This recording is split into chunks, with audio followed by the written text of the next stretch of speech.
මේ ප්‍රශ්නෙට උත්තරයක් දෙනවා නම් අපි සරලව අවබෝධ කරගන්න ඕනේ මොකද්ද මේ දියවැඩියාව කියන්නේ කියලා. සරලව මේ දියවැඩියාව කියන එක අර්ථකථනය කරනවා නම් අපිට කියන්න පුළුවන් මේ රුධිරයේ තියෙන සීනි ප්‍රමාණය වැඩි වෙනවා කියලා. හරි.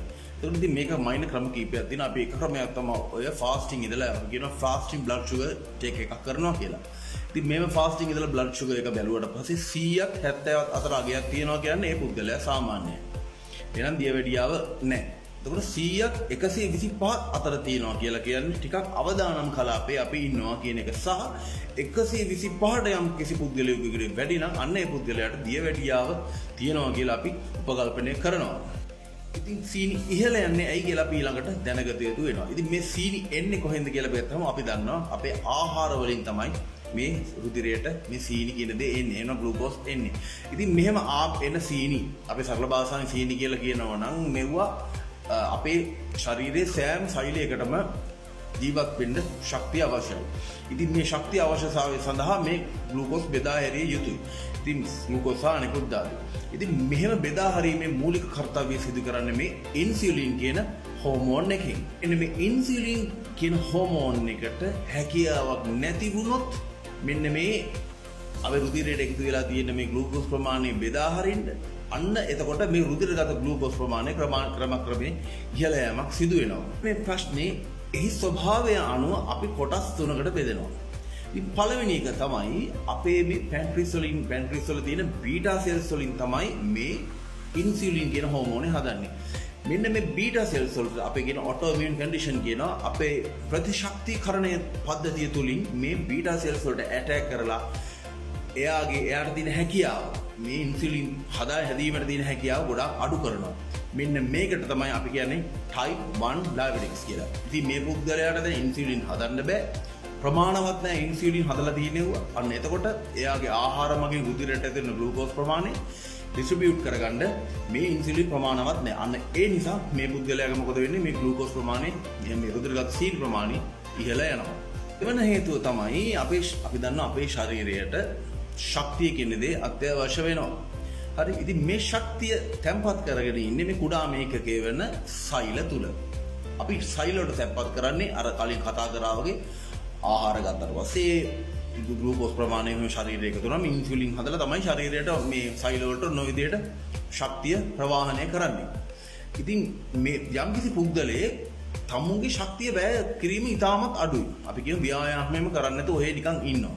හැබැයි කෑම ප්‍රමාණය ඉතාමත් වැඩි. ඒ කියන්නේ ශක්තිය ලබා ගන්නවා වැය කරන්නේ නැහැ. ඉතින් මෙහෙම වුණාම මොකද වෙන්නේ? මේ ගන්න ශක්තිය ටික දැන් අර සෛල වල ගිහිල්ලා උපරිම මට්ටමට යනකම්ම මේ සෛල පුරව ගන්නවා මේ ග්ලූකෝස් වලින්. හරිද? ඊට පස්සේ මොකද වෙන්නේ? තව දුරටත් මෙයාට දාන්න බෑ මේ ශෛල දුරට.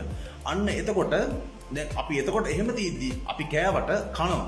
කනකොට බ්ලඩ් ෂුගර් ලෙවල් එක අප් වෙනවා ඉන්සියුලින් හදනවා. හැදුවට යන්නේ නැහැ. ඇයි දැන් අර සෛල පිරීලා තියෙන හින්දා රෙසිස්ට් කරනවා කියන ප්‍රතිරෝධය දක්වනවා කියන ඉන්සියුලින් වලට. සෛල ඒ ආහාර ලබා ඇතුළට ගන්න ඒ ග්ලූකෝස් ඇතුළට ගන්න විවෘත වෙන්නේ නැහැ. ඒ දොරවල් තියෙන ඒවා විවෘත වෙන්නේ රිසෙප්ටර්ස් කියලා කියනවා. මෙන්න මේක තමයි දෙවෙනි தත්ත්වය. දැන් අර කලින් පුද්ගලයාට වගේ මේ පුද්ගලයාට ඉන්සියුලින් වල ප්‍රශ්නයක් නිසා නෙමෙයි බ්ලඩ් ෂුගර් ලෙවල් එක අප් වෙලා තියෙන්නේ.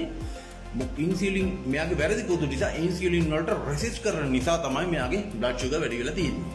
තුන්වෙනි අවස්ථාව තමයි මේ gestational diabetics කියලා කියන්නේ. ඉතින් මේක නම් ඇතිවෙන්නේ මේ කාන්තාවන්ට ඒ ප්‍රෙග්නන්ට් කාලේ විතරයි. මොකද ඒ වැදෑමයෙන් මගින් ඒ ඉන්සියුලින් වල ක්‍රියාකාරීත්වයට බාධා කරන ආකාරයේ හෝමෝන නිපදවනවා. ඉතින් ඊළඟට අපි දැනගත යුතු කාරණේ තමයි ඇයි අපි මේ ඩයබටික්ස් සනීප කරගන්න එහෙම නැත්නම් මේක වළක්වා ගන්න කටයුතු කරන්න ඕනේ කියලා. මේක හිස රදෙන් ඇඟට පණ නැති ගතියෙන් කලන්ත ගතියෙන් පටන් ගත්තට පස්සේ වකුගඩු ඇස්වල අන්ධභාවය සමානකට පැරලයිස් වෙන්න පුළුවන්. එතකොට සඳහන් වෙනවා heart attack එකම සාමාන්‍ය මිනිස්සුයෙකුට වගේ 4 ගුණයකින් හැදීමේ ප්‍රවණතාවයක් තියෙනවා කියලා මේ දියවැඩියාව තියෙන කට්ටියට ඔය ඇතරොස්ක්ලෙරොසිස් කියලා කියනවා. එතකොට ඔය high blood pressure නිසා, එතකොට cholesterol imbalance වීම ආදී මේ ආදී හේතු කරනාවක් නිසා 4 ගුණයකින් heart attack හැදෙන්න බැරි. මෙන්න මෙවැනි තත්ත්වයන් නිසා ඉතාමත් අවාසනාවන්ත විදිහට දුක්ඛිත ජීවිතයක් ගත කරලා මරණයටපත් වීමේ අවදානමක් මේ දියවැඩියාව නිසා ඇති වෙන්න පුළුවන්. දියවැඩියාවේ මිදීමේ ක්‍රම ගැන කතා කරාම මූලික වශයෙන් ක්‍රම දෙකකට අපිට බෙදන්න පුළුවන්. එකක් තමයි මේ මෙඩිසින් කියන එක පැත්ත.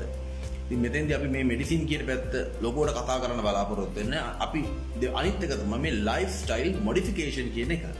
දැන් අපි බලමු මේ ව්‍යායාම කිරීම තුළින් කොහොමද අපිට මේ දියවැඩියාවේ මිදීමට උපකාරී වෙන්නේ කියලා.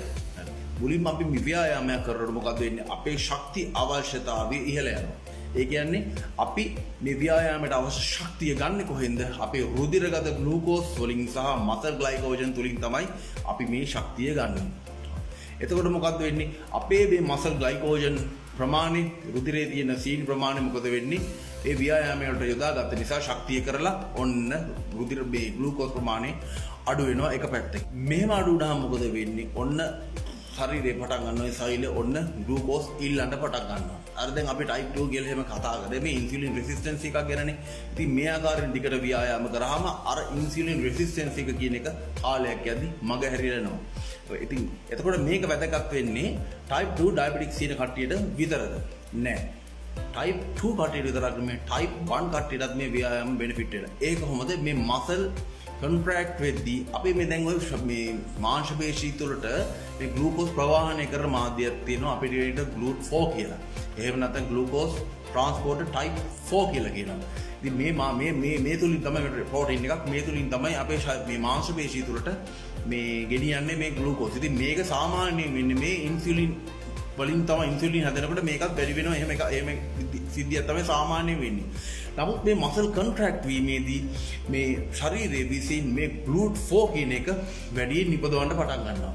මේ GLUT4 වලට හැකියාවක් තියෙනවා මේ ඉන්සියුලින් නැතිව පවා මේ ඉන්සියුලින් අඩු තත්ත්වයක පවා මේ ග්ලූකෝස් ට්‍රාන්ස්පෝර්ට් කරන ක්‍රියාවලිය සිදු කරගෙන යන්න. ඉතින් සඳහන් වෙනවා මෙම ඉන්සියුලින් රෙසිස්ටන්ස් එක අඩුවීම ඒ වගේම GLUT4 නිසා මේ GLUT4 වැඩිවීම මේ ක්‍රියාවලින් සාමාන්‍යයෙන් ව්‍යායාමයෙන් පසු අවම වශයෙන් පැය 2කුත් පැය 72ක අතර කාලයක් මෙන්න මේක ඇඟ තුළ ක්‍රියාත්මක වෙනවා කියලා සඳහන් වෙනවා. ඉතින් මෙන්න මේ කරුණ වලට අමතරව ව්‍යායාම කිරීම තුළින් අපේ ශරීර බර අඩු කරගන්න ඉවහල් වෙනවා. ඊට අමතරව අපේ මේ මානසිකත්වයේ විශේෂයෙන්ම ડિප්‍රෙෂන් වගේ තියෙනවා නම් මේ කෝටිසෝල් ලෙවල් එකේ මේගේ ඉහළ යනවා. එතකොට ඔය බ්ලඩ් ෂුගර් ලෙවල් එක ගොඩක් මේ ડિප්‍රෙෂන් කියන එක සම්බන්ධයි. මේ බ්ලඩ් ෂුගර් ලෙවල් එක අප් වෙන එක ගැන අපි වෙනම වීඩියෝ එකක් කරන්න මේ ડિප්‍රෙෂන් වලටත් හොඳම වෙයිද. ඔය සතුට ඇති වෙන හෝමෝන්ස් තියෙනවා. ඩොපමින්, සෙරොටොනින් මේ ආදී දේවල් තියෙනවා. ඉතින් මේව හොයාගෙන තියෙනවා මේ ව්‍යායාම කිරීමෙන් අපිට මෙව වැඩි කරන්න පුළුවන් කියලා. ඉතින් ඒ තුලිනුත් අපිට මේ රුධිරගත ග්ලූකෝස් ප්‍රමාණය අඩු කර ගැනීමට උදව් වෙනවා. ඊට අමතරව අපි ගිය සැරේ කලින් වීඩියෝ එකේදී කතා කරා බ්ලඩ් ප්‍රෙෂර් අඩු වෙනවා, අපේ කොලෙස්ටරෝල් ලෙවල් අඩු වෙනවා. මේ වගේ ඉතින් තව විශාල බෙනිෆිට් වක්‍රාකාරයේ මේ දියවැඩියට උදව් කරන ක්‍රියාදාමයක් මේ ව්‍යායාම තුලින් සිදු වෙනවා. දියවැඩිය රෝගී ඉන්ටෙන්සිටි එක වෙන්න ඕනි මොඩරේට් ඉන්ටෙන්සිටි, විගරස් ඉන්ටෙන්සිටි අතර තමයි කරන්න. මොකද හයි ඉන්ටෙන්සිටි වලට මේ දියවැඩියාව තියෙන රෝගී යන එක යනවනම් වෛද්‍යවරයෙක්ගෙන් අහලා තමයි වෛද්‍යවරයෙකුගේ පූර්ණ අධීක්ෂණය යටතේ තමයි යන්න. අපි කිව්වා මේ සාමාන්‍ය කෙනෙකුට 4.3කින් වැඩි මේ දියවැඩියාව තියෙන කෙනෙකුට heart attack එම එන්න පුළුවන් සම්භාවිතාව. එතකොට මේ moderate intensity අපි එහෙම නැත්නම් කිව්වොත් එහෙම අපිට සින්දුවක් කියන්න බෑ. හොඳින් කතා කරගන්න පුළුවන් ප්‍රමාණය 70ක් තියෙන ලෙවල් එක. ඉතින් මේ ලෙවල් එකකින් අපි මුළු සතියේම ගත්තාට පස්සේ ආධුනිකයෙක් නම් සතියේම විනාඩි 150ක් ප්‍රමාණවත් වෙනවා. මේක 150 සිට 300 ටික කොහොමද වැඩි කරන්න ඕනේ? 150 සිට 300 යනකම් අපිට අරගෙන යන්න පුළුවන් කියලා රෙකමෙන්ඩ් කරලා තියෙනවා. විගරස් ඉන්ටෙන්සිටි එක ගත්තට පස්සේ ඒ කියන්නේ අපිට හොඳින් කතා කරන්න බෑ, අමාරුවෙන් තමයි කතා කරන්නේ. ඒ ගානට අපේ හතිය තියෙනවා. ඉතින් මේ ඉන්ටෙන්සිටි එකෙන් රෙකමෙන්ඩ් කරලා තියෙන්නේ සතියට 75ත් 150ත් අතර ප්‍රමාණයක් තමයි රෙකමෙන්ඩ් කරලා තියෙන්නේ. ඉතින් අපි මේක දෛනිකව ගත්තට පස්සේ අවම වශයෙන් දවසකට මූලිකම කෙනෙක් පැය භාගයක කාලයක්වත් මේ ව්‍යායාම සිදු කළ යුතු වෙනවා. ඉතින් මෙහෙම ව්‍යායාම සිදු කරද්දී මොඩරේට් ඉන්ටෙන්සිටි එකකින් පටන් ගන්න අපිට පුළුවන් හිමීට අවසාන හරියට එනකොට අපි කියන්නේ හිමීට ඇවිදින වගේ එකක් කරලා එහෙනම් බයිසිකල් පදිනවා ඒ වගේ දෙයක් කරගෙන ගිහලා ඔන්න අවසාන හරියට ටිකක් ඔන්න වේගය වැඩි කරලා ඇවිදිනවා. එහෙම නැත්නම් චුට්ටක් දුවනවා. මේ වගේ තැනකට කියන්නේ මොඩරේට් එකකින් පටන් ගන්න විගරස් ඉන්ටෙන්සිටි එකකින් ඉවර කරන තැනට අපිට මේ පැය භාගය ඇතුළත මූලික අවධියදී හදා ගන්න පුළුවන්. ඊට පස්සේ ක්‍රමක්‍රමයෙන් මේ ප්‍රමාණය වැඩි කරන්න පුළුවන් නම් ඊටම සුදුසු වෙනවා. ඒ වගේම මතක තියාගත යුතු වැදගත්ම දේ තමයි අපි මෙහෙම ව්‍යායාම කරද්දී දවස් 2කට වඩා රෙස්ට් එකක් ගන්න සුදුසු නෑ. මොකද සඳහන් කරා මේ ව්‍යායාම මගින් අපිට මේ රුධිරගත ග්ලූකෝස් ප්‍රමාණය පාලනය කරන්න පුළුවන් හැකියාව තියෙන්නේ උපරිමම ගත්තොත් එම් පැය 72ක් යනකම් විතරයි කියලා. අපි කතා කරේ ඉන්සුලින් රෙසිස්ටන්ස් එකක් ඇති වෙනවා අර ඒ ග්ලූකෝස් ප්‍රමාණය අඩු වීම මසල් ග්ලයිකෝජන් අඩු වීම නිසා ඊට පස්සේ GLUT4 කියන දේවල් ඇතිලා ඉතින් මේ ආදී ගත්තට පැය 72යි. ඉතින් සුදුසු වෙන්නේ නැහැ. අපි මොනවා හරි හේතුවක් මොකද අද එක්සර්සයිස් කරලා තව දවස් 3කින් විතර එක්සර්සයිස් කරනවා නම් මේ ව්‍යායාම වලින් ඒ හරි ප්‍රතිඵලය අපිට ගන්න බෑ. අවම රෙස්ට් එක දවසක් තියාගත්තට කමක් නැහැ. හැබැයි වඩා සුදුසු වෙන්නේ හැමදාම හරි කමක් නැහැ. හැමදාම හරි කමක් නැහැ. පැය භාගයක්නේ. මේ පැය භාගෙ පොඩියට මේ ලොකුවට ජිම් එකටම ගියේ නැතත් කමක් නැහැ. ඇවිදීමකින් හරි මේ විදිහට ව්‍යායාම ටික කරගන්න පුළුවන් නම් ඊටමත් සුදුසු වෙනවා. එතකොට බර ඉසරීම එහෙම නැත්නම් අපි කියන රෙසිස්ටන්ට් එක්සර්සයිසස් කරනකොට අපි මීට කලින් වීඩියෝ එකේදී සඳහන් කර ඒ කාල පරතරය කොහොමද සෙට් දෙකක් අතර වෙලාව කොහොමද මේන්ටේන් කරන්න ඕනි. එතකොට එක්සර්සයිස් දෙකක් අතර කොහොමද බර එසවීම වැඩි බර උසවනවාද එහෙම නැත්නම් මොඩරේට් උසවනවාද මේ කතා කරපු කාරණා මේගොල්ලන්ට මේ දියවැඩියාව රෝගීන්ටත් ඒ ආකාරයෙන්ම යොදාගත යුතු වෙනවා. මෙහෙම ව්‍යායාම කරද්දී විශේෂයෙන් ටයිප් 1 ඩයබටික්ස් කියන කට්ටිය කළ යුතු දෙයක් තියෙනවා. ඒ තමයි තමුන්ගේ මේ ඒගොල්ලෝ නිතරම ග්ලූකෝමීටර් එකක් නම් ඉතින් එයාලට පාවිච්චි කරන්න වෙනවා. මේ ව්‍යායාමයට කලින් ඒගොල්ලෝ අනිවාර්යෙන් බලන්න ඕනේ ව්‍යායාමයට මිනිත්තු 30කට විතර කලින් බ්ලඩ් ග්ලූකෝස් ලෙවල් එක චෙක් කරන්න ඕනේ. 100ට අඩු නම් බ්ලඩ් ග්ලූකෝස් ලෙවල් එක ඒගොල්ලෝ අනිවාර්යෙන්ම සිම්පල් කාබ්ස් ඒ කියන්නේ උදාහරණයක් වශයෙන් ගත්තාම කෙහෙල් ගෙඩියක් වගේ මේ GI ඉන්ඩෙක්ස් එක වැඩි තිබුණා සිම්පල් කාබ්ස් ටිකක් අනිවාර්යෙන් ආහාරයට ගත යුතු වෙනවා. ඒගොල්ලෝ නැත්තම් මේ ව්‍යායාම ඒගොල්ලන්ට කරගෙන යන්න බෑ. ඊළඟට සඳහන් කරනවා මෙහෙම බ්ලඩ් එක චෙක් කරද්දී ඒගොල්ලන්ගේ ග්ලූකෝස් ලෙවල් එක 250ට වඩා වැඩිපුර තියෙනවා නම් ව්‍යායාම කිරීම සුදුසු නැහැ. මොකද 250ට වැඩිපුර තියෙනවා කියලා කියන්නේ එක පැත්තකින් එහෙම ග්ලූකෝස් වැඩි වුණාම මේක එක ස්ට්‍රෙස් එකක් විදියට ගන්න. එතකොට කෝටිසෝල් ආදී හෝමෝන් නිපද වෙන්න පුළුවන්. ඊට පස්සේ ව්‍යායාම කරද්දී ස්ට්‍රෙස් එකක් විදියට තමයි ඒගොල්ලන්ට ගන්නෙ.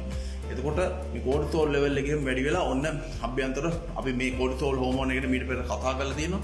ඔන්න ගැටලුකාරී තත්ත්වයන් ඇති වෙන්න පුළුවන්. ඊළඟට තියෙනවා කීටෝ ඇසිඩෝසිස් කියන තත්ත්වයන් එන්න පුළුවන්. මේ නිසා 250ට වැඩිපුර තියෙනවා නම් අපි ව්‍යායාම කිරීමෙන් බලකින්න ඕනේ. ඊළඟට මේ ටයිප් 1 කියන කට්ටියට තියෙන ගැටලුව තමයි delayed post exercises hypoglycemia කියන තත්ත්වය. ඉතින් ඒ කියන්නේ මේ එක්සර්සයිස් ඉවරනට පස්සේ වේගයෙන් මේ blood sugar level එක drop වෙනවා. ඉතින් ඒ නිසා ඒගොල්ලෝ මේ ව්‍යායාම ඉවරනට පස්සෙත් අර විදියට glucose level එක බලන්න වෙනවා. ඒ බලලා ගොඩාක් blood level එක drop වෙලා තියෙන්න පුළුවන්. ඒ එවැනි අවස්ථාවක් තියෙනවනම් අනිවාර්යයෙන්ම simple carbs ටිකක් අරගෙන ඒක අප් කරගන්න වෙනවා. ව්‍යායාම කරන අතරතුරදී විශේෂයෙන්ම අපි කියනවා මේ පෙරිෆෙරල් නියුරෝපැති කියනවා. එහෙම නැත්නම් ඔය කියනවා අපේ ක්ලයන්ට්ස් අත් එහෙම වෙනවා කකුල් දෙක දැනෙන්නේ නැහැ කියනවා. හිරි වැටිලා කියනවා. එහෙම ඒ වගේ දේවල් කියනවා. ඉතින් මොවුන් විශේෂයෙන්ම මොවුන්ගේ පාද ගැන සැලකිලිමත් වෙන්න ඕනේ. විශේෂ ඉතාමත් හොඳයි මේ අපි අපේ ක්ලයන්ට්ස් අත් කියන්නේ දියවැඩියාව තියෙන කට්ටිය හොඳ ෂූස් දෙකක් දාන්න කියලා. හොඳ සපත්තු ජෝඩුවක් පාවහන් යුවලක් පැලදගෙන ඉදීම ඉතාමත් වැදගත් වෙනවා. මොකද මේගොල්ලන් තුවාලෙම හැදුනට පස්සේ මොන හරි දෙයක් වුණත් එහෙම මේගොල්ලන්ට දැනෙන්නෙත් නැහැ. ඒක තව වැඩි වෙන්න පුළුවන්. එතකොට මේක ක්‍රිටිකල් වෙන්න පුළුවන් මේ දේ. තවදුරටත් වැදගත් වෙන දෙයක් තමයි මේ ටයිප් 2 කට්ටිය පවා මේ මෙට්ෆෝමින් වගේ ඖෂධ ලබා ගන්නව නම් එව්වා මේ ජිම් එකට එන්න කලින් මෙට්ෆෝමින් එකක් ගහලා එනකොට ඒක ඇත්තට සුදුසු වන්නේ නැහැ. අපි මේ ව්‍යායාමයෙන් පසුවට හරි එහෙම නැත්නම් පොඩි ગેප් එකක් තියලා මෙට්ෆෝමින් එහෙම නැත්නම් ඉන්සුලින් ඉන්ජෙක්ට් කරනවා නම් මේ සෑම ක්‍රියාව මේ මෙඩිසින් ක්‍රියාදාමයේ පොඩි ગેප් එකක් තියලා වෛද්‍යවරයාගේ උපදෙස් මත සිදු කිරීම ඉතාම වැදගත් වෙනවා.